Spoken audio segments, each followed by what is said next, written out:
Let's get to our top story on a Monday morning. President-elect Donald Trump busy on Twitter, slamming Hillary Clinton, blasting efforts to recount votes, even claiming, though, that fraud cost him the popular vote. NBC's Hallie Jackson is over at Trump Tower here in Manhattan. Hallie, good morning to you. Hi there, Matt. Good morning to you. And this morning, the president-elect is back home from the holiday, back in New York, and back online, tweeting those accusations of voter fraud without evidence. All of it as the drama over his cabinet selections heats up. His election allegations unsubstantiated and unproven. The president-elect undeterred, tweeting he, quote, won the popular vote if you deduct the millions of people who voted illegally, a claim spread by some conspiracy theorist websites without evidence. Donald Trump claiming voter fraud nationally and in 3 states specifically, Virginia, New Hampshire, and California. The president-elect's transition team has not clarified what exactly he's talking about, but it is clear why he's talking, seemingly irritated by an election recount set in motion by the Green Party presidential candidate Jill Stein in Wisconsin, and maybe 2 more battlegrounds soon. Hillary Clinton's campaign now joining in, making clear they didn't start the battle, nor do they expect it to change the results. Clinton's campaign lawyer tweeting overnight, "We are getting attacked for participating in a recount that we didn't ask for by the man who won election but thinks there was massive fraud." The president-elect trying to use Clinton's own words against her. In another tweet, citing this moment from November 9th. Then we must accept this result and then look to the future. It is a total and complete hypocritical joke that the group of people that thought that they were nervous about President-elect Trump not conceding are the people that are conducting recounts in states where we've won by over 68,000 votes.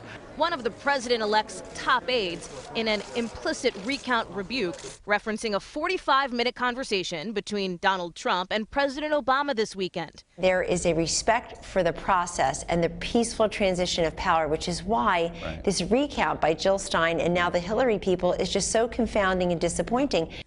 Kellyanne Conway, one of Trump's key advisors, also making an unusually public push against Mitt Romney, a former never-Trump leader, now one of the contenders for Secretary of State, along with Rudy Giuliani. I'm all for party unity, but I'm not sure that we have to pay for that with the Secretary of State position. So about those comments, 2 top transition aides tell MSNBC that the president-elect is now apparently furious at that action, at those comments, with other aides saying they are baffled about the very public discussion over that Secretary of State position. Matt and Savannah, Donald Trump will be having more meetings here at Trump Tower today. Hallie, before you go, can we go back to this recount situation for a second? First of all, at this moment, what's the likelihood it happens, and what's the likelihood it makes any difference?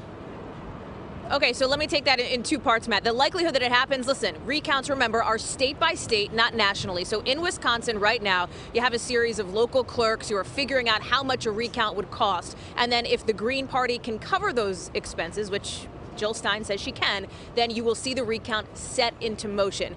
In Wisconsin, at least, with the possibility of 2 other states, maybe Pennsylvania and Michigan on the way. As far as the likelihood that it changes everything, extraordinarily slim if you just look at the odds. The other part of it is, even if, say, something were to flip in Wisconsin, you'd still need 2 other states to flip as well, Pennsylvania and Michigan, for Hillary Clinton to, for example, take the presidency. Again, very, very slim chances. And also a tight timeline in some of these states, right, Hallie?